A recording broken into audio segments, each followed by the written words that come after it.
ನೋಡ್ತಾ ಇದ್ರ BBC news, ನಾನು ಸ್ವಾಗತ್. ಹಾಸನ ಜಿಲ್ಲೆಯ ದಿನದ ಪ್ರಮುಖ ಸುದ್ದಿಗಳ ಕ್ವಿಕ್ ರೌಂಡ್ ಆಫ್ ನಲ್ಲಿ ಮೊದಲದಾಗಿ ಹೆಡ್ಲೈನ್ಸ್. ಹೊಳೆನರಸೀಪುರ ಹನಿ ಟ್ರ್ಯಾಪ್ ಪ್ರಕರಣಕ್ಕೆ ಬಿಗ್ ಟ್ವಿಸ್ಟ್. ಕಾಂಗ್ರೆಸ್ ಮುಖಂಡನಿಂದ ಅತ್ಯಾಚಾರ ಆರೋಪ, ಸಂತ್ರಸ್ತೆಯ ಪತಿಯಿಂದ ಪೊಲೀಸರ ವಿರುದ್ಧ ಗಂಭೀರ ದೂರು. ಹಿಮತ್ ಸಿಂಗ ಫ್ಯಾಕ್ಟರಿಯಲ್ಲಿ ಅನುಮಾನಾಸ್ಪದ ಸಾವು ಪ್ರಕರಣ, ನಿಮ್ಗೆ ಸಂಬಳ ಕೊಡೋದು ಯಾಕ್ರಿ ಎಂದ ಯುವಕ, ರೊಚ್ಚಿಗೆದ್ದ ಎಎಸ್ಪಿ. ಹಾಸನದಲ್ಲಿ ನಿಲ್ಲದ ವೀಲಿಂಗ್ ಪುಂಡರ ಹುಚ್ಚಾಟ, ರಸ್ತೆ ಮಧ್ಯದಲ್ಲೇ ಬೈಕ್ ಎತ್ತಿ ಹುಚ್ಚು ಸಾಹಸ ಪ್ರದರ್ಶನ, ಸಾರ್ವಜನಿಕರಲ್ಲಿ ಆತಂಕ. ಸಿವಿಲ್ ನ್ಯಾಯಾಧೀಶರ ಪರೀಕ್ಷೆ ಫಲಿತಾಂಶ ಪ್ರಕಟ, ಹಾಸನದ ಎಂ ಕೃಷ್ಣ ಕಾನೂನು ಕಾಲೇಜಿನ ಸಾಧನೆ, 3 ವಿದ್ಯಾರ್ಥಿಗಳು ನ್ಯಾಯಾಧೀಶರಾಗಿ ಆಯ್ಕೆ. ಭೀಕರ ರಸ್ತೆ ಅಪಘಾತ, 2 ಯುವಕರು ಸಾವು, ಗುಡ್ಡೇನಹಳ್ಳಿ ಕೊಪ್ಪಲಿನಲ್ಲಿ ಘಟನೆ. ಮಳಿಗೆಗಳಲ್ಲಿ ಅವ್ಯವಹಾರ ಆರೋಪ, ಕರ್ನಾಟಕ ರಕ್ಷಣಾ ವೇದಿಕೆಯಿಂದ ಪ್ರತಿಭಟನೆ, ಬೇಲೂರು ತಾಲೂಕು ಪಂಚಾಯಿತಿ ಆವರಣದಲ್ಲಿ ಧರಣಿ. ನರ್ಸರಿ ಫಿಲ್ಟರ್ ಹೌಸ್ ಹತ್ತಿರ ಬೆಂಕಿ ಅವಘಡ, ಸಾವಿರಾರು ಗಿಡಗಳು ಭಸ್ಮ, ಲಕ್ಷಾಂತರ ರೂಪಾಯಿ ನಷ್ಟ.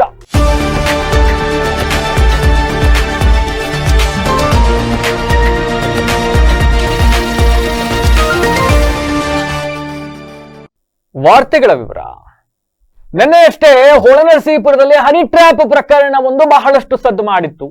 ಅಮಾಯಕ ಹೆಣ್ಣು ಮಕ್ಕಳನ್ನ ಗುರಿಯಾಗಿಸ್ಕೊಂಡು ಅವರಿಂದ ಸುಳ್ಳು ಅತ್ಯಾಚಾರ ಕೇಸನ್ನ ಕೊಟ್ಟು ಹಣ ಪೀಕುವ ಯತ್ನವನ್ನು ನಡೆಸಲಾಗ್ತಾ ಇದೆ ಅಂತಕ್ಕಂಥ ಒಂದಿಷ್ಟು ಗಂಭೀರ ಆರೋಪಗಳು ಕೇಳಿ ಬಂದಿದ್ವು. ಆದ್ರೆ ಇವತ್ತು ಆ ಪ್ರಕರಣಕ್ಕೆ ಒಂದಿಷ್ಟು ತಿರುವು ಸಿಕ್ಕಿರ್ತಕ್ಕಂಥದ್ದು, ಆ ಪ್ರಕರಣಕ್ಕೆ ಒಂದಿಷ್ಟು ಟ್ವಿಸ್ಟ್ ಸಿಕ್ಕಿದೆ ಅಂತ ಹೇಳಬಹುದು. ಯಾರೋ ಮಹಿಳೆ ಸುಳ್ಳು ಅತ್ಯಾಚಾರ ಪ್ರಕರಣವನ್ನ ಕೊಡಬೇಕು ಅಂತ ಹೇಳಿ ನನ್ನ ಮೇಲೆ ಒತ್ತಡವನ್ನ ಹೇರಿದ್ರು ಅಂತ ಹೇಳಲಾಗ್ತಾ ಇತ್ತು. ಅದೇ ಮಹಿಳೆಯ ಪತಿ ಇದೀಗ ಮಾಧ್ಯಮಗಳ ಮುಂದೆ ಬಂದು ನನ್ನ ಪತ್ನಿಯ ಮೇಲೆ ಅತ್ಯಾಚಾರ ನಡೆದಿದೆ ಅಂತಕ್ಕಂಥ ಮಾಹಿತಿಯನ್ನ ಬಹಿರಂಗಗೊಳಿಸಿರ್ತಕ್ಕಂಥದ್ದು ಅಂಡ್ ಒಂದು ವಿಡಿಯೋವನ್ನು ಕೂಡ ಹರಿಬಿಟ್ಟಿದ್ದಾರೆ. ಆ ವಿಡಿಯೋದಲ್ಲಿ ಸ್ವತಃ ಸಂತ್ರಸ್ತೆಗೆ ನನ್ನ ಮೇಲೆ ಅತ್ಯಾಚಾರ ನಡೆದಿದೆ ಅಂತಕ್ಕಂಥ ಮಾಹಿತಿಯನ್ನ ಹೇಳಿರ್ತಕ್ಕಂಥದ್ದು. ಈ ಮೂಲಕ ಇಡೀ ಪ್ರಕರಣಕ್ಕೆ ಇದೀಗ ಒಂದು ಹೊಸ ಆಯಾಮ ಸೃಷ್ಟಿಯಾಗಿದೆ ಅಂತ ಹೇಳ್ಬೋದು. ಹೊಳೆನರಸೀಪುರ ಪಟ್ಟಣದ ಕುಂಬಾರ ಬೀದಿಯಲ್ಲಿ ನಿವಾಸಿಯಾಗಿರ್ತಕ್ಕಂಥ ಶ್ರಮಂತ್ ಎಂಬ ಯುವಕ ತನ್ನ ಪತ್ನಿಯ ಮೇಲೆ ಕಾಂಗ್ರೆಸ್ ಮುಖಂಡ ಮಹದೇವ್ ಅಂತಕ್ಕಂಥವ್ರು ಅತ್ಯಾಚಾರವನ್ನ ಮಾಡಿದ್ದಾರೆ ಅಂತಕ್ಕಂಥ ಗಂಭೀರ ಆರೋಪವನ್ನ ಮಾಡಿರ್ತಕ್ಕಂಥದ್ದು. ಅಂಡ್ ಆತ ಕಾಂಗ್ರೆಸ್ ಮುಖಂಡ ಆಗಿರ್ತಕ್ಕಂಥ ಹಿನ್ನೆಲೆಯಲ್ಲಿ ಪ್ರಭಾವಿ ನಾಯಕರ ಒಂದು ಇನ್ಫ್ಲೂಯೆನ್ಸ್ ಆಧಾರವನ್ನ ಇಟ್ಕೊಂಡು ಈ ಪ್ರಕರಣಕ್ಕೆ ಈ ರೀತಿ ತಿರುವನ್ನ ಕೊಟ್ಟಿದ್ದಾರೆ. ನಾನು ಅತ್ಯಾಚಾರ ಪ್ರಕರಣಕ್ಕೆ ಸಂಬಂಧಪಟ್ಟಂತೆ ನಾನು ಮತ್ತೆ ನನ್ನ ಪತ್ನಿ ಹೋಗಿ ಕಂಪ್ಲೇಂಟ್ ಕೊಟ್ಟು 3 ದಿವಸ ಆದ್ರೂ ಕೂಡ FIR ಮಾಡಲಿಲ್ಲ. ಅದಾದ ನಂತರ ಆತ ಒಂದು ಕಂಪ್ಲೇಂಟ್ ಅನ್ನ ಕೊಡ್ತಾನೆ. ಕಂಪ್ಲೇಂಟ್ ಕೊಟ್ಟಾದ್ಮೇಲೆ ನನ್ನ ಪತ್ನಿಯನ್ನ ಸಾಂತ್ವನ ಕೇಂದ್ರಕ್ಕೆ ಕರ್ಕೊಂಡು ಹೋಗ್ತಾರೆ. ಸಾಂತ್ವನ ಕೇಂದ್ರಕ್ಕೆ ಕರ್ಕೊಂಡು ಹೋದ ಮೇಲೆ ದಿಢೀರ್ ಅಂತ ಇಡೀ ಸ್ಕ್ರಿಪ್ಟ್ ಎಲ್ಲವೂ ಬದಲಾಗಿ ಹೋಗ್ಬಿಟ್ಟಿದೆ ಇಲ್ಲಿ ಅಂತಕ್ಕಂಥ ಆರೋಪವನ್ನ ಮಾಡಿರ್ತಕ್ಕಂಥದ್ದು.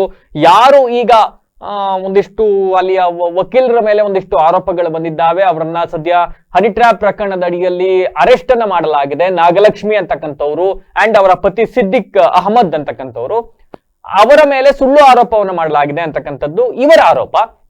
ಅಂಡ್ ಪೊಲೀಸರು ಕೂಡ ಅವರ ಜೊತೆ ಸೇರ್ಕೊಂಡಿದ್ದಾರೆ. ನಮಗೆ ನ್ಯಾಯ ದೊರಕಿಸ್ಕೊಡ್ತಾ ಇಲ್ಲ, FIR ಆಗಿಲ್ಲ.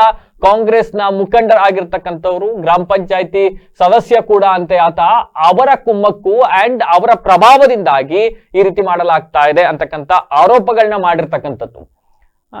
ಐ ಡೋಂಟ್ ನೋ ಇದು ಎಷ್ಟರ ಮಟ್ಟಕ್ಕೆ ನಿಜ, ಯಾರು ನಿಜ ಹೇಳ್ತಾ ಇದ್ದಾರೆ, ಯಾರು ಸುಳ್ಳು ಹೇಳ್ತಾ ಇದ್ದಾರೆ, ನಿಜವಾಗಿಯೂ ಇಲ್ಲಿ ಪ್ರಭಾವನ ಬೀರಲಾಗಿದೆಯಾ, ಇವೆಲ್ಲವೂ ಕೂಡ ಸತ್ಯಾಸತ್ಯತೆಯನ್ನ ಪೊಲೀಸರೇ ತೆರೆದಿಡಬೇಕಾಗುತ್ತೆ. ಯಾಕೆಂತ ಅಂದ್ರೆ ಆ ಯುವತಿ ಯಾರು ಸಂತ್ರಸ್ತೆ ಅಂತ ಹೇಳಿಕೊಳ್ಳಲಾಗ್ತಾ ಇತ್ತು ನಿನ್ನೆ, ಇವತ್ತು ಅದೇ ಯುವತಿ ತನ್ನ ಮೇಲೆ ಆತನಿಂದ ಅತ್ಯಾಚಾರ ನಡೆದಿದೆ ಅಂತಕ್ಕಂಥ ಹೇಳಿಕೆಯನ್ನ ಕೊಟ್ಟಿರ್ತಕ್ಕಂಥ ವಿಡಿಯೋವನ್ನ ರಿಲೀಸ್ ಮಾಡಿರ್ತಕ್ಕಂಥದ್ದು ಸ್ವತಃ ಆಕೆಯ ಪತಿ.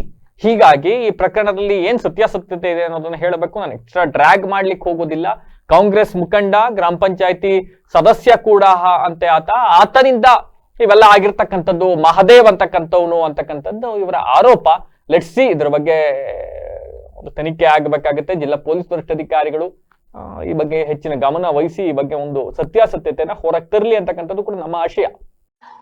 ನಿಮ್ಮ ಜೀವನದಲ್ಲಿ ಏನ್ ನಡೀತು, ಮಾದೇವಣ್ಣ ಬಂದು ಏನ್ ಮಾಡಿದ್ರು ಅದು ಪೂರ್ತಿ ಡೀಟೇಲ್ಸ್ ಇನ್ನೇನ್ ಪ್ರಶ್ನೆಗಳು? ಮೇಡಮ್ ಅದೇ ಗೊತ್ತಿಲ್ಲ, ಭಾಗ್ಯಮ್ಮ ಬರೋದಲ್ಲ ನಿಮ್ಮ ಮನೆಯಿಂದ. ನಾವ್ ಇಲ್ಲಿ ಬಂದ್ಮೇಲೆ ನಾನು ಅಮ್ಮನೇನ್ ಇದ್ ಮಾಡ್ತಿರಲಿಲ್ಲ, ನಮ್ಮ ಮನೆಯವರು ನಾನು ಒಬ್ಬಳೇ ಇರ್ತೀನಿ ಅಂತ ಬಂದು ಇರಮ್ಮ ಅಂತ ಅಂದನು.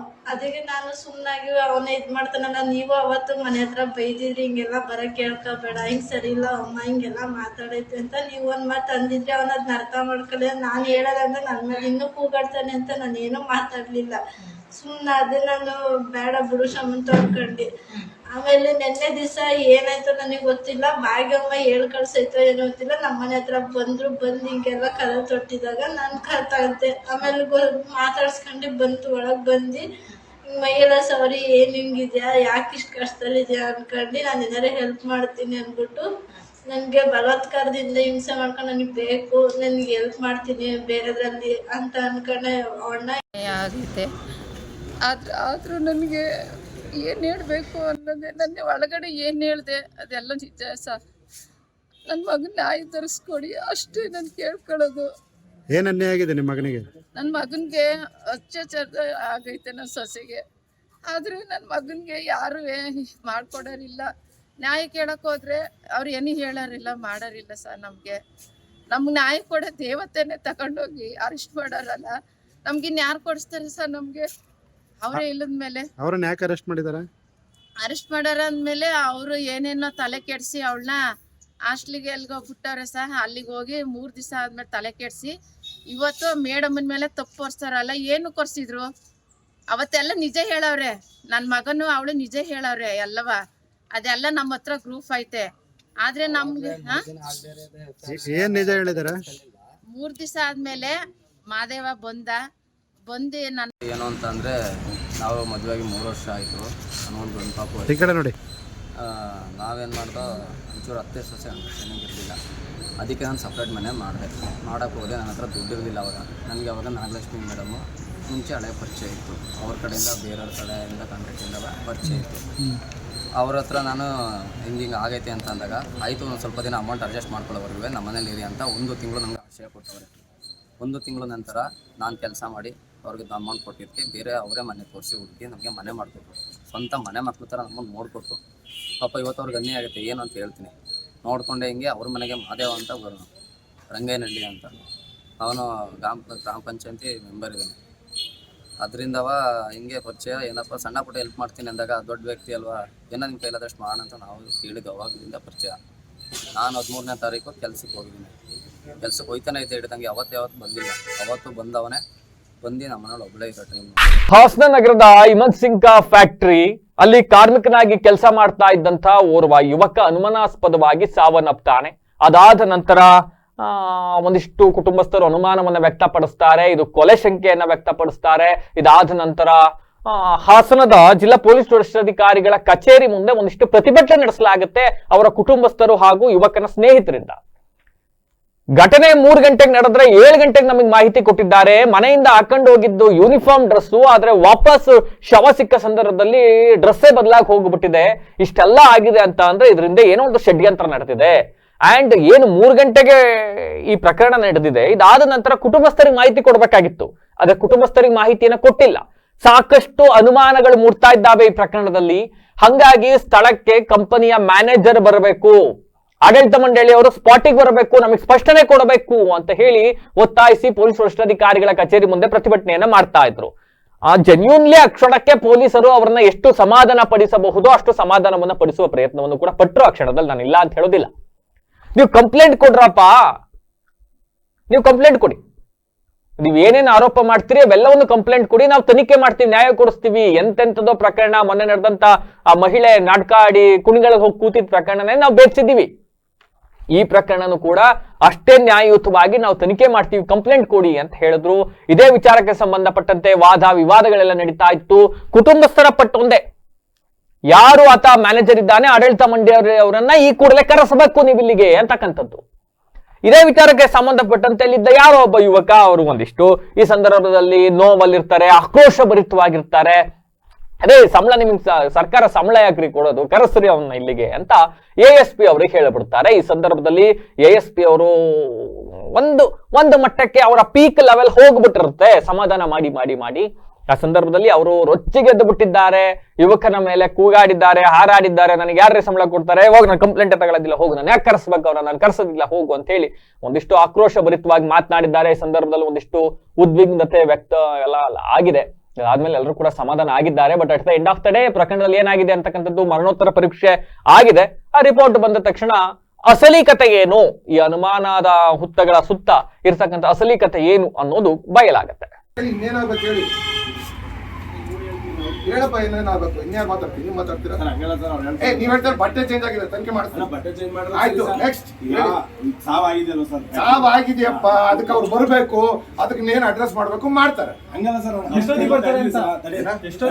ಎಷ್ಟೊತ್ತಿಗೆ ನಾನು ಅವನು ಸಿಮತ್ ಸಿಂಗ್ ನಿಮಿಷ ಅವನಾಗ ನನ್ನ ಮೇಲೆ ಗಾಡ್ತಾರೆ ನಾನು ಸಿಮತ್ ಸಿಂಗ್ ಯಾರ ಮೇಲೆ ಗಾಡ್ತಿದ್ಯಾ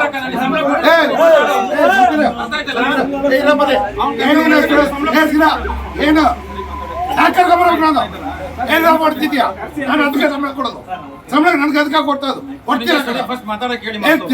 ಜಪಾನ ಏನ್ ಮಾತಾಡ್ತಿದೀವಿ ಜಪಾನ ಕೆಲಸ ಅಲ್ಲ ನಂದು ಕೆಲಸ ಅಲ್ಲ ಏನ್ ಬಂದಿರೋ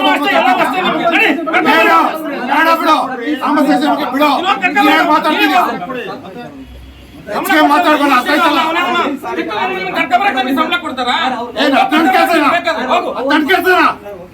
ಇಂಥ ಸತಿ ನೋವಿಗೆ ಇದಲ್ಲ ನೀನ್ ಮಾತಾಡ್ತಿದ್ರು ನನ್ಗೂ ಹೆಚ್ಚಿಗೆ ಮಾತಾಡ್ಬೇಡ ಅರ್ಥಾಯ್ತಾ ಏನ್ ಕೇಳ್ತಿದ್ವಿ ಅಂತ ತಿಗಾಲ ಮಾತಾಡ್ತೀಯ ಮಾತಿನ ಮೇಲೆ ಹಿಡ್ತಾ ಇರ್ಲಿ ನಾನೇನು ಅದರಿಂದ ಅವರಿಂದ ಸಂಬಳ ತಗೋತಿಲ್ಲ ಏನ್ ಮಾತಾಡ್ತಿದ್ಯಾ ನೀನು ಮರ್ಯಾದೆ ಮಾತಾಡಿ ಯಾಕಂದ್ರೆ ಹೋಗ ಅವನು ಬರದೇ ಬೇಡ ನಮ್ಗೆ ನಾನು ಯಾಕೆ ಕಳಿಸ್ದೆ ಅವನ್ನ ಕಳ್ಸಲ್ಲ ಕಣಯ್ಯ ನನ್ ಕೆಲಸ ಅಲ್ಲ ಅದು ನೀನ್ ಹೇಳಿದ್ಕೋಸ್ಕರ ನನ್ ಕಳ್ಸಲ್ಲ ಮಾಡೋದು ನಾನು ಹೇಳಿದೀನಿ ಸಾಹೇಬ್ರು ಡಿಟೇಲ್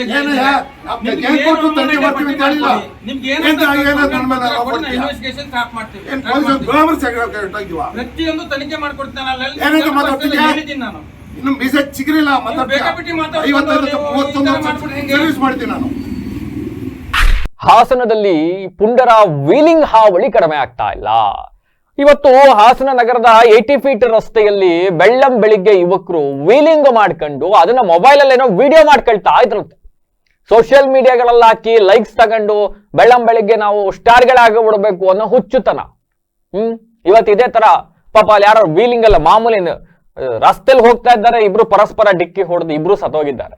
ಅಂತದ್ರಲ್ಲಿ ಇವರ ಹುಚ್ಚಾಟ ಏನು ಅಂತ ಅಂದ್ರೆ ಇವರು ವೀಲಿಂಗ್ ಮಾಡ್ತಕ್ಕಂಥದ್ದು. ವೀಲಿಂಗ್ ಮಾಡಿ ಅದನ್ನ ವಾಟ್ಸಾಪ್ ಇನ್ಸ್ಟಾಗ್ರಾಮು ಅಲ್ಲಿ ಇಲ್ಲಿ ಎಲ್ಲ ಸ್ಟೇಟಸ್ ಹಾಕೊಂಡು ಒಂದಿಷ್ಟು ಫಾಲೋವರ್ಸ್ ಜಾಸ್ತಿ ಮಾಡ್ಕೊಬೇಕು, ಮತ್ತೊಂದು ಇನ್ನೊಂದು ಅಂತಕ್ಕಂಥ ಹುಚ್ಚಾಟ ಇವು. ಬೆಳಗ್ಗೆ ಸುಮಾರು 6 ಗಂಟೆ ಸಮಯದಲ್ಲಿ 7-8 ಮಂದಿ ಯುವಕರು ರಸ್ತೆ ಮಧ್ಯದಲ್ಲೇ ಬೈಕ್ ಅನ್ನ ಅದೇನೋ ಹಿಂಗೆಲ್ಲ ಆರಿಸಿ ಮಾಡಿ ಎಲ್ಲಾನು ವಿಡಿಯೋ ಮಾಡ್ಕೊಳ್ತಾ ಇದ್ರಂತೆ. ಆ ಟೈಮಲ್ಲಿ ಜನ ವಾಕ್ ಹೋಗ್ತಾ ಇರ್ತಾರೆ. ಅಂಡ್ ಅಲ್ಲಿ ಮಸೀದಿ ಬೇರೆ ಇದೆಯಂತೆ. ಮಸೀದಿ ಈಗ ಉಪವಾಸ ಏನೋ ಮಾಡ್ತಾ ಇರೋದ್ರಿಂದ ಅಲ್ಲಿ ಸಾಕಷ್ಟು ಜನ ಪ್ರಾರ್ಥನೆಗೆ ಬರ್ತಾ ಇರ್ತಾರೆ, ಹೋಗ್ತಾ ಇರ್ತಾರೆ. ಶಾಲಾ ಕಾಲೇಜು ವಿದ್ಯಾರ್ಥಿಗಳು ಅಲ್ಲಿ ಓಡಾಡ್ತಾ ಇರ್ತಾರೆ. ಈ ನಡುವೆ ಇವರ ಹುಚ್ಚಾಟಕ್ಕೆ ಯಾರ್ದಾದ್ರೂ ಜೀವ ಬಲಿಯಾಗ್ಬಿಟ್ರೆ ಕತೆ ಏನು ಅಂತಕ್ಕಂಥ ಆತಂಕವನ್ನ ಸ್ಥಳೀಯರು ವ್ಯಕ್ತಪಡಿಸಿದ್ದಾರೆ. ಕೂಡಲೇ ಪೊಲೀಸರಿಗೆ ಕರೆಯನ್ನು ಮಾಡಿದ್ದಾರೆ. ಪೊಲೀಸರು ಕೂಡ ಸ್ಥಳಕ್ಕೆ ಬಂದಿದ್ದಾರೆ. ಅಷ್ಟರಲ್ಲಾಗಲೇ ಇವರೆಲ್ಲ ತಪ್ಪಿಸ್ಕೊಂಡಿದ್ದಾರೆ ಅಂತೆ, ಯಾರೋ ವಿಡಿಯೋ ಮಾಡ್ತಿದ್ದವರೆಲ್ಲ ತಪ್ಪಿಸ್ಕೊಂಡಿದ್ದಾರಂತೆ. ಬಟ್ ಅಲ್ಲೇನೋ ವಿಡಿಯೋ ಸಿಕ್ಕಿರ್ಬೇಕು. ಅದು ಆಧರಿಸಿ ಯಾರು 4 ಜನನ ಇಟ್ಕೊಬಂದು ಕಠಿಣವಾದ ಶಿಕ್ಷೆಗಳನ್ನ ಕೊಟ್ರೆ ಮತ್ತೊಬ್ಬ ಈ ತರ ಮಾಡಕ್ ಹೋಗ್ಬಾರ್ದು. ಜಿಲ್ಲಾ ಪೊಲೀಸ್ ವರಿಷ್ಠಾಧಿಕಾರಿಗಳು ಹೊಸದಾಗಿ ಬಂದಿದ್ದಾರೆ. ಹಾಸನದಲ್ಲಿ ಸಾಕಷ್ಟು ಇಂಥ ವಿಷಯಗಳನ್ನ ಕಟ್ಟುನಿಟ್ಟಾಗಿ ಇಟ್ಕೊಬೇಕು ಅಂತ ಓಡಾಡ್ತಾ ಇದ್ದಾರೆ. ಈ ನಿಟ್ಟಿನಲ್ಲೂ ಕೂಡ ವೀಲಿಂಗ್ ಹಾವಳಿ ಅಂತಕ್ಕಂಥದ್ದು ಇದ್ಯಾವುದೋ ಒಂದು ಇದರಲ್ಲಿ ವಿಡಿಯೋ ಸಿಗಾಕೊಂಡಿದೆ ಅಷ್ಟೇ. 80 ಫೀಟ್ ರೋಡಲ್ಲಿ ಸಾಕಷ್ಟು ಕಡೆ ರಿಂಗ್ ರಸ್ತೆ ಸೇರಿದಂತೆ ಹಾಸನದ ಸಾಕಷ್ಟು ಭಾಗಗಳಲ್ಲಿ ಇವೆಲ್ಲ ನಡೀತಾ ಇದ್ದಾವೆ. ಅವಕ್ಕೊಂದು ಕಡಿವಾಣ ಹಾಕಬೇಕಾಗತ್ತೆ. ನಮ್ಮ ಜೀವನ ನಮ್ಮ ಬದುಕನ್ನು ಸುಗಮಗೊಳಿಸಲಿಕ್ಕೆ ಅದರಲ್ಲಿ ಮುಖ್ಯವಾಗಿ ವಾಹನಗಳು, ಟೂ ವೀಲರ್, ಅದರಲ್ಲೂ ಮುಖ್ಯವಾಗಿ ಟೂ ವೀಲರ್ಗಳು, ಈ ವೀಲಿಂಗ್ ಅನ್ನುವಂಥ ಒಂದು ದೊಡ್ಡ ಕೆಟ್ಟ ಬುದ್ಧಿ ಹುಡುಗರಲ್ಲಿದೆ. ಅದರಲ್ಲೂ ಏನೋ ಅಫಿಷಿಯಲ್ ಆಗಲಿ ಒಂದು ಶ್ರೀಮಂತರ ಮಕ್ಕಳಲ್ಲ, ಈ ಬಡವರು ಬಗ್ಗರು ಯಾರೋ ಬಂದು ವೆಹಿಕಲ್ ನಿಲ್ಲಿಸ್ತಾನೆ, ಅದನ್ನ ಎತ್ಕೊಂಡೋಗಿ ನಾನೊಂದು ಟ್ರಯಲ್ ನೋಡ್ತೀನಿ ಅಂತ ಹೊರಟು ವೀಲಿಂಗ್ ಮಾಡೋದು. ಇದರಿಂದ ಏನಾಗ್ತಾಯಿದೆ, ಫಸ್ಟು ವಾಹನ ಡ್ಯಾಮೇಜ್ ಆಗುತ್ತೆ, 2ನೇದು ಅನ್ನೆಸೆಸರಿ ಪೆಟ್ರೋಲ್ ಕನ್ಸ್ಯೂಮ್ ಆಗುತ್ತೆ, 3ನೇದು ಯಾರು ಅವನ ಜೀವಕ್ಕೆ ಪ್ರಾಣ ಹಾನಿಯಾಗುತ್ತೆ. ಅಲ್ಲ ಸತ್ತರು ಹೋಗ್ಬಿಡಿ. ಈ ಹ್ಯಾಂಡಿಕ್ಯಾಪ್ಟ್ ಜೀವನ ಎಲ್ಲ ಒಂದು ದೊಡ್ಡ ದುರಂತ. ಮತ್ತೊಬ್ಬರಿಗೆ ಕುಂಟು ಮಾಡಿಬಿಡ್ತಾರೆ. ನೀವು ಏನಾದ್ರು ಸಾಹಸ ತೋರಿಸ್ತಾ ಆದರೆ ಬಡವರಿದ್ದಾರೆ, ಅಂಥವ್ರಿದ್ದಾರೆ ಅಂತ ಹೆಲ್ಪ್ ಮಾಡಿ. ಈ ಏನೋ ವೀಲಿಂಗ್ ಮಾಡಿಬಿಟ್ರೆ ಯಾರು ಸಾಹಸಕ್ಕಪ್ಪ, ಯಾರಿಗೋ ಕೊಲೆ ಮಾಡಿಬಿಟ್ಟು, ಯಾರಿಗೋ ಕುಂಟ್ರು ಮಾಡಿಬಿಟ್ಟು, ಯಾರಿಗೋ ಇದು ಮಾಡಿಬಿಟ್ಟು ಇದನ್ನು ಮಾಡೋದಲ್ಲ. ಇದು ಪೊಲೀಸವರು ಈ ವೀಲಿಂಗ್ ಮಾಡೋಂಥವ್ರ ವಿರುದ್ಧ ಕಠಿಣವಾದ. ಎಲ್ಲ ಆತ್ಮೀಯರಿಗೆ ಜೈ ಭೀಮ್. ಸ್ನೇಹಿತರೆ, ನಿಮಗೆಲ್ಲ ಗೊತ್ತಿರುವ ಹಾಗೆ ಬೆಳಗ್ಗೆ ಸರಿಸುಮಾರು 5:30ರಿಂದ 8 ಗಂಟೆ ತನಕ 80 ಫೀಟ್ ರಸ್ತೆ ರಾಜ್ಕುಮಾರ್ ನಗರ ಮತ್ತು ಪೆನ್ಷನ್ ಮೊಹಲ್ಲಾ ಏನು ಉಪವಾಸ ಇರುವ ಕಾರಣ ಕೆಲವು ಕಿಡಿಗೇಡಿಗಳು ಸರಿಸುಮಾರು 5:30ರಿಂದನೇ ವೀಲಿಂಗ್ ಮಾಡ್ತಾಯಿದ್ರು. ಆ ವೀಲಿಂಗ್ ಮಾಡ್ತಿರೋ ಕಾರಣ ಪೊಲೀಸ್ ಇಲಾಖೆ ಸಂಪೂರ್ಣ ಎಡವಿದೆ. ಹೊಸ SP ಅವರು ಬಂದವ್ರೆ, ಇದ್ರ ಬಗ್ಗೆ ಹೆಚ್ಚಿನ ಗಮನ ಹರಿಸಿ ಕಠಿಣ ಕಾನೂನು ಕ್ರಮ ಜರುಗಿಸಬೇಕು ಅಂತ ಈ ಮೂಲಕ ಕೇಳ್ಕೊಳ್ತೇನೆ. ಜೊತೆಗೆ ಏನು ನಮ್ಮ ಭಾರತ ದೇಶದ ಆದರ್ಶ ವ್ಯಕ್ತಿಗಳು ಕುವೆಂಪು ಅವರಾಗಿರ್ಬೋದು, ಅಂಬೇಡ್ಕರ್ ಆಗಿರ್ಬೋದು, ಮೊಹಮ್ಮದ್ ಪೈಗಂಬರ್ ಸಾಹೇಬರಾಗಿರ್ಬೇಕು, ವಿವೇಕಾನಂದ ಸಾಹೇಬರಾಗಿರ್ಬೋದು, ಅವರ ಮಾರ್ಗದಲ್ಲಿ ನಾವು ನಡಿಬೇಕೇ ಹೊರತು ಯಾವುದೇ ದೇಶಕ್ಕೆ ಮತ್ತು ಸಮಾಜಕ್ಕೆ ಮಾರಕ ಆಗಬಾರ್ದು. ಈ ಕೆಲಸ ಮಾಡೋ ಬದಲು ಸಮಾಜಕ್ಕೆ ಉತ್ತಮವಾದ ಕೊಡುಗೆ ಕೊಡಬೇಕು. ಏನಂದ್ರೆ ಬಡವರಿಗೆ ಅನ್ನದಾನ ಮಾಡಬೇಕು, ಬಟ್ಟೆ ಕೊಡಬೇಕು, ಬ್ಲಡ್ ಡೊನೇಟ್ ಮಾಡಬೇಕು, ಈ ಥರ ಕೆಲಸ ಮಾಡಬೇಕು ಹೊರತು ಸಮಾಜಕ್ಕೆ ಮಾರಕ ಆಗಬಾರ್ದು. ಇನ್ನೊಬ್ಬ ಹಾಸನ ಜಿಲ್ಲೆಯ ಪ್ರತಿಷ್ಠಿತ ಶಿಕ್ಷಣ ಸಂಸ್ಥೆಯಾದ ಎಂ ಕೃಷ್ಣ ಕಾನೂನು ಕಾಲೇಜಿನ 3 ಹಳೆ ವಿದ್ಯಾರ್ಥಿಗಳು 2026ನೇ ಸಾಲಿನ ಸಿವಿಲ್ ನ್ಯಾಯಾಧೀಶರ ಹುದ್ದೆಗೆ ಆಯ್ಕೆಯಾಗುವ ಮೂಲಕ ಕಾಲೇಜು ಮತ್ತೆ ಜಿಲ್ಲೆಗೆ ಕೀರ್ತಿಯನ್ನು ತಂದಿದ್ದಾರೆ. ಕಾಲೇಜಿನ 3 ವಿದ್ಯಾರ್ಥಿಗಳಾದ ಕೌಶಲ್ KB, ಮಣಿಕಂಠ MS ಮತ್ತೆ ಶ್ವೇತಾ HE ಅವರು 2026ನೇ ಸಾಲಿನ ಸಿವಿಲ್ ನ್ಯಾಯಾಧೀಶರಾಗಿ ಆಯ್ಕೆಯಾಗುವ ಮೂಲಕ ಸಂಸ್ಥೆಗೆ ಮತ್ತೆ ಜಿಲ್ಲೆಗೆ ಅಪಾರ ಕೀರ್ತಿಯನ್ನು ತಂದಿದ್ದಾರೆ. ಇನ್ನು ಈ ಮಹತ್ತರ ಸಾಧನೆಯು ಕಾಲೇಜಿನ ಶೈಕ್ಷಣಿಕ ಗುಣಮಟ್ಟಕ್ಕೆ ಸಾಕ್ಷಿಯಾಗಿತ್ತು. ಸಾಧಕ ವಿದ್ಯಾರ್ಥಿಗಳಿಗೆ ಕಾಲೇಜಿನ ಪ್ರಾಂಶುಪಾಲರು ಹಾಗೂ ಬೋಧಕ ವರ್ಗದವರು ಹೃತ್ಪೂರ್ವಕ ಅಭಿನಂದನೆಯನ್ನು ಸಲ್ಲಿಸಿದ್ದಾರೆ ಮತ್ತು ಮುಂದಿನ ಅವರ ವೃತ್ತಿ ಜೀವನಕ್ಕೆ ಶುಭ ಹಾರೈಕೆಯನ್ನು ತಿಳಿಸಿದ್ದಾರೆ. ನಮಸ್ತೆ, ನನ್ನ ಹೆಸರು ಮಣಿಕಂಠ MS ಅಂತ. ನಾನು ಬೇಸಿಕಲಿ ಚನ್ನರಾಯಪಟ್ಟಣ ತಾಲೂಕು ದಂಡಿನಹಳ್ಳಿ ಹೋಬಳಿ ಮಾಳೇನಹಳ್ಳಿ ಗ್ರಾಮದ ನಿವಾಸಿಯಾಗಿದ್ದು, ನನ್ನ ತಂದೆ ಬಂದು ಸೋಮಣ್ಣ ಅಂತ ಮತ್ತು ನಮ್ಮ ತಾಯಿ ಬಂದು ಸುನಂದ ಅಂತ. ಬೇಸಿಕಲಿ ನಾನು ಕೃಷಿ ಕುಟುಂಬದಿಂದ ಬಂದಂಥ ವ್ಯಕ್ತಿ. ಸುಮಾರು 2017-20ನೇ ಸಾಲಿನಲ್ಲಿ ನಾನು ಎಂ ಕೃಷ್ಣ ಲಾ ಕಾಲೇಜಲ್ಲಿ ಕಾನೂನು ಪದವಿಗೆ ಅಂತ ನಾನು ಜಾಯಿನ್ ಆಗ್ತೀನಿ. 2017ರಿಂದ 2020 ತನಕ ನಾನು ಇಲ್ಲಿ ಹಾಸನಲ್ಲಿ ಎಂ ಕೃಷ್ಣ ಲಾ ಕಾಲೇಜಲ್ಲಿ ಸ್ಟಡಿ ಮಾಡಿ ನಂತರ 2021ರಲ್ಲಿ ನಾನು ಚನ್ನರಾಯಪಟ್ಟಣ ಕೋರ್ಟ್ಗೆ KN ಸುಂದರರಾಜ್ ಅಂತ ನಮ್ಮ ಸೀನಿಯರು, ನಮ್ಮ ಗುರುಗಳು, ಅವ್ರ ಹತ್ರ ಜೂನಿಯರ್ ಅಡ್ವೊಕೇಟ್ ಆಗಿ ನಾನು ಸೇರ್ಕೊತೀನಿ. ಅವ್ರ ಹತ್ರ 2 ವರ್ಷ ನಾನು ಪ್ರಾಕ್ಟೀಸ್ ಮಾಡ್ತೀನಿ. ಆ ಪ್ರಾಕ್ಟೀಸ್ ಮಿಡ್ಲಲ್ಲೇ ನಾನು ಜುಡಿಷಿಯರಿ ಹೋಗಬೇಕು ಅಂತ ಇಂಟ್ರೆಸ್ಟ್ ಪಟ್ಟು ಜುಡಿಷಿಯರಿ ಬೇಸಿಸ್ಸು ನಾನು ಪ್ರಿಪ್ರೇಷನ್ನ ಸ್ಟಾರ್ಟ್ ಮಾಡ್ಕೊಂಡೆ. ಆವಾಗಿಂದನೇ ಪ್ರಾಕ್ಟೀಸ್ ಮುಗಿಸ್ಕೊಂಡು ನೈಟ್ ಒಂದು 3 to 4 ಅವರ್ಸು, ಮಾರ್ನಿಂಗ್ ಒಂದು 3 to 4 ಅವರ್ಸು ನಾನು ಸ್ಟಡಿ ಮಾಡ್ಕೊತ ಬಂದೆ. ಪ್ರಾಕ್ಟೀಸು ಮಾಡ್ಕೊಂಡು ಜೊತೆಗೆ ಜುಡಿಷಿಯರಿಗೆ ನಾನು ಸ್ಟಡಿ ಮಾಡ್ಕೊತ ಬಂದೆ. 2022ನಲ್ಲಿ ನಾನು ಫಸ್ಟ್ ಅಟೆಂಪ್ಟು ಪ್ರಿಲಿಮ್ಸ್ನ ಪಾಸ್ ಮಾಡಿದೆ. 22ನಲ್ಲಿ ಪ್ರಿಲಿಮ್ಸ್ ಪಾಸಾಗಿ ಮೇಯ್ನ್ಸಲ್ಲಿ ಒಂದು ಸಬ್ಜೆಕ್ಟು ಜಸ್ಟ್ 3 ಮಾರ್ಕ್ಸಲ್ಲಿ ನಂದು ಹೋಗ್ಬಿಡ್ತು ಒಂದು ಸಬ್ಜೆಕ್ಟಲ್ಲಿ. ಮತ್ತು ನಾನು ಡಿಸಪಾಯಿಂಟ್ ಆಗದೇ ಮತ್ತೆ 2023ನಲ್ಲೂ ಕೂಡ ಟ್ರೈ ಮಾಡಿದೆ. 23ನಲ್ಲೂ ಪ್ರಿಲಿಮ್ಸ್ ಪಾಸ್ ಆಯಿತು, ಮೇಯ್ನ್ಸಲ್ಲಿ ಒಂದು ಸಬ್ಜೆಕ್ಟ್ ಮಿಸ್ ಆಯಿತು. ಏನಕ್ಕೆ ಈ ರೀತಿ ಮಿಸ್ ಆಗ್ತಾಯಿದೆ ಅಂತ ನನ್ನ ತಪ್ಪುಗಳನ್ನ ನಾನು ಸರಿಪಡಿಸ್ಕೊಂಡು ಈ ಸಲ ಎಲ್ಲ ಸಬ್ಜೆಕ್ಟ್ಗಳನ್ನೂ ತರವಾಗಿ ಸ್ಟಡಿ ಮಾಡ್ಕೊಂಡು ಈ ಸಲ ಆಗಲೇಬೇಕು ಅಂತ ಕಠಿಣ ಪರಿಶ್ರಮ ಮಾಡಿ ಒಂದು 5 to 6 ಅವರ್ಸು ನಾನು ಎಕ್ಸ್ಟ್ರಾ ಸ್ಟಡಿ ಮಾಡೋದಕ್ಕೆ ಸ್ಟಾರ್ಟ್ ಮಾಡಿದೆ. ಪ್ಲಸ್ ನಾನು ಆಫೀಸ್ ಮಾಡ್ಕೊಂಡಿರೋದ್ರಿಂದ ನನ್ನ ಕೇಸ್ಗಳು ಪ್ಲಸ್ ನನಗೆ ಕೋರ್ಟ್ ಪ್ರಾಕ್ಟೀಸು ನನಗೆ ತುಂಬ ನಾಲೆಡ್ಜನ್ನು ಕೊಡ್ತು. ಆ ನಾಲೆಡ್ಜು ಇರೋದ್ರಿಂದ ಈ ಜುಡಿಷಿಯರಿಗೆ ಹೋಗಬೇಕು ಅಂದರೆ ಪ್ರಾಕ್ಟೀಸ್ ನಾಲೆಡ್ಜು ತುಂಬ ಬೇಕಾಗುತ್ತೆ. ಆ ಪ್ರಾಕ್ಟೀಸು ಪ್ಲಸ್ ನಮ್ಮ ಸೀನಿಯರು ಕೊಟ್ಟಂಥ ಗೈಡ್ಲೈನ್ಸ್ಗಳು ನನಗೆ ಈ ಸಲ ಎಕ್ಸಾಮ್ನ ಪಾಸ್ ಮಾಡೋದಕ್ಕೆ ತುಂಬ ಯೂಸ್ಫುಲ್ ಆಯಿತು. ಹಾಗಾಗಿ ಹಾಸನದ ವಿಜಯನಗರ ಸಮೀಪದ ಗುಡ್ಡೇನಹಳ್ಳಿ ಕೊಪ್ಪಲಿನಲ್ಲಿ ಭೀಕರ ರಸ್ತೆ ಅಪಘಾತವನ್ನು ಸಂಭವಿಸಿಬಿಟ್ಟಿದೆ. ಭೀಕರ ರಸ್ತೆ ಅಪಘಾತದಲ್ಲಿ ಅಪಘಾತ ಮಾಡಿದವರು, ಅಪಘಾತಕ್ಕೀಡಾದವರು ಇಬ್ಬರು ಕೂಡ ಯುವಕರೇ. ಇಬ್ಬರು ಕೂಡ ತಮ್ಮ ಪ್ರಾಣವನ್ನ ಕಳೆದುಕೊಂಡು ಬಿಟ್ಟಿದ್ದಾರೆ. ಪ್ರಕರಣದಲ್ಲಿ 29 ವರ್ಷದ ರಾಕೇಶ್ ಮತ್ತೆ 24 ವರ್ಷದ ಮಯೂರ್ ಇಬ್ರು ಕೂಡ ಮೃತ ದುರ್ದೈವಿಗಳು. ಇಬ್ರು ಕೂಡ ಬೈಕಲ್ಲಿ ಬರಬೇಕಾದ್ರೆ ಎದುರು ಬದುರು ಬಂದು ಡಿಕ್ಕಿಯನ್ನ ಹೊಡೆದಿದ್ದಾರೆ. ಈ ಸಂದರ್ಭದಲ್ಲಿ ಇಬ್ರಿಗೂ ಕೂಡ ತಲೆಗೆ ತೀವ್ರವಾದ ಪೆಟ್ಟಾಗಿತ್ತಂತೆ. ಹಾಗಾಗಿ ಆಸ್ಪತ್ರೆಗೆ ಸಾಗಿಸುವ ಮುನ್ನವೇ ಸಾವನ್ನಪ್ಪಿಟ್ಬಿಟ್ಟಿದ್ದಾರೆ. ಇನ್ನು ಇದರಲ್ಲಿ ಇನ್ನೊಂದು ಮನಕಲ್ಕುವ ಸಂಗತಿ ಏನು ಅಂತ ಅಂದ್ರೆ, ರಾಕೇಶ್ ಏನಿದ್ದಾರೆ ಅವರ ಮದುವೆ ಕೂಡ ಫಿಕ್ಸ್ ಆಗ್ಬಿಟ್ಟಿತ್ತಂತೆ. ಆಗಸ್ಟ್ ತಿಂಗಳಲ್ಲಿ ಅವರ ಮದುವೆ ಕೂಡ ಫಿಕ್ಸ್ ಆಗಿತ್ತಂತೆ. ಇನ್ನೇನು 2 ತಿಂಗಳು 3 ತಿಂಗಳಿತ್ತು. ಇನ್ನ ಕೆಲವು 4-5 ಈಗೊಂದು ಸ್ವಲ್ಪ ದಿವಸ ಹಿಂದೆ ಅಷ್ಟೇ ಎಂಗೇಜ್ಮೆಂಟ್ ಕೂಡ ಆಗಿತ್ತಂತೆ. ಪಾಪ ಮನೆಯವರೆಲ್ಲ ಮಗನ ಮದುವೆ ನೋಡಬೇಕು, ಮಗನ ಮದುವೆ ಮಾಡಬೇಕು ಅಂತ ಬಹಳಷ್ಟು ಸಂಭ್ರಮ ಸಡಗರದಿಂದ ಇದ್ರು. ಬಟ್ ಆ ಮನೆಯಲ್ಲಿ ಈಗ ಸೂತಕದ ಛಾಯೆ ಆವರಿಸಿದೆ. ಮತ್ತೊಂದು ಕಡೆ ಆಸ್ಪತ್ರೆಯಲ್ಲಿ ಕುಟುಂಬಸ್ಥರ ಆಕ್ರಂದನ ಮುಗಿಲು ಮುಟ್ಟಿತ್ತು. ಸಹಜವಾಗಿ ಅಲ್ವೇ, ಮಗನ ಮದುವೆ ನೋಡ್ಬೇಕು ಅಂತ ಹೊರಟಿದ್ದವರು ಮಗ ಮಸನಕ್ಕೆ ಸೇರ್ತಕ್ಕಂಥದ್ದನ್ನ ಹೆಂಗೆ ನೋಡ್ಲಿಕ್ಕೆ ಸಾಧ್ಯ, ಹೆಂಗೆ ಅರಗಿಸ್ಕೊಳ್ಳಿಕ್ ಸಾಧ್ಯ? ಅಂಡ್ ಹಾಸನದ ಗ್ರಾಮಾಂತರ ಠಾಣೆಯಲ್ಲಿ ಪ್ರಕರಣ ಕೂಡ ದಾಖಲಾಗಿದೆ.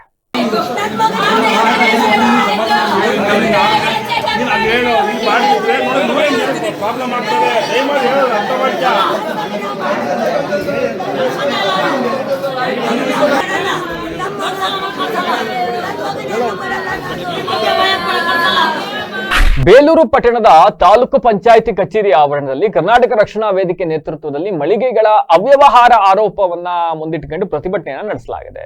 ಇನ್ನು ಪ್ರತಿಭಟನೆಯಲ್ಲಿ ಮಾತನಾಡಿರ್ತಕ್ಕಂಥ ತಾಲೂಕು ಘಟಕದ ಅಧ್ಯಕ್ಷ ಚಂದ್ರಶೇಖರ್ ಅಂತಕ್ಕಂಥವ್ರು 2021ರಲ್ಲೇ 15 ಮಳಿಗೆಗಳನ್ನ ಮರು ಹರಾಜು ಮಾಡುವಂತೆ ನ್ಯಾಯಾಲಯ ಆದೇಶವನ್ನ ನೀಡಿದ್ರು ಕೂಡ ಅಧಿಕಾರಿಗಳು ಉದ್ದೇಶಪೂರ್ವಕವಾಗಿ ಫೈಲ್ಗಳನ್ನ ಮುಚ್ಚಿಟ್ಟು ಕ್ರಮ ಕೈಗೊಳ್ಳದೆ ವಿಳಂಬವನ್ನ ಮಾಡ್ತಾ ಇದ್ದಾರೆ ಅಂತ ಆರೋಪಿಸಿದ್ದಾರೆ. ಇನ್ನು ಕಳೆದ 5-6 ವರ್ಷಗಳಿಂದ ಇದೇ ಸ್ಥಿತಿ ಮುಂದುವರ್ತಾ ಇದೆ. ಕೋರ್ಟ್ ಆದೇಶದ ಉಲ್ಲಂಘನೆ ಆಗಿದೆ. ಪ್ರಸ್ತುತ ಒಂದು ಮಳಿಗೆಗೆ ಕೇವಲ 2,500 ರೂಪಾಯಿ ಬಾಡಿಗೆ ಪಡ್ಕೊಳ್ಳಲಾಗ್ತಾ ಇದೆ. ಆದ್ರೆ ಇವತ್ತಿನ ಮಾರುಕಟ್ಟೆ ದರ ಅಲ್ಲಿ 20,000 ರಿಂದ 30,000 ರೂಪಾಯಿ ಬಾಡಿಗೆ ಕೊಡಬಹುದು. ಇದನ್ನ ಸರ್ಕಾರಕ್ಕೆ ಕಳೆದ ಎಷ್ಟು ವರ್ಷ ಆಯ್ತ್ರಿ, 4-5 ವರ್ಷಗಳಿಂದ ಎಷ್ಟು ಲಾಸ್ ಆಗ್ತಾ ಇದೆ?